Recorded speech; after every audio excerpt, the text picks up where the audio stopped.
High! সেদিন ছিল আমার এক সুন্দরী কাকিমার বাড়িতে কাজের অর্ডার। এই যে আমার সুন্দরী কাকিমা, আমায় বলেছিল আমি তোর কাছে মেহেন্দি পরবো, আমার অনেক দিনের ইচ্ছা।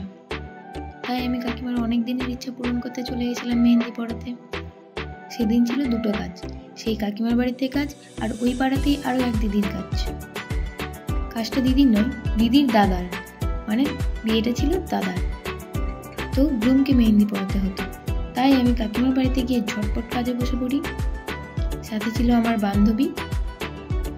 আমি জিজ্ঞাসা করেছিলাম কেমন পড়বে, তো আমি বলেছিল তোর যা পছন্দ তাই পরিয়ে দে, কেননা তোর পছন্দটাই সুন্দর।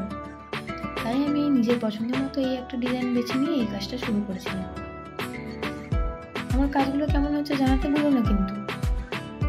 এক হাত কমপ্লিট করে চাউমিন বানানো হয়েছিল, চাউমিন খেয়েছিলাম মাঝে ব্রেক দিয়ে, তারপরে আবার আরেক হাত শুরু করেছিলাম। এই ছিল কমপ্লিট লুকটা। লুক মানে মেহেন্দির লুকটা। হাতটা কেমন হয়েছে তোমরা জানাতে কিন্তু ভুলো না। তোমাদের কমেন্টই আমাদের মনকে ভালো করে আরও কাজ করতে উদ্যত করে।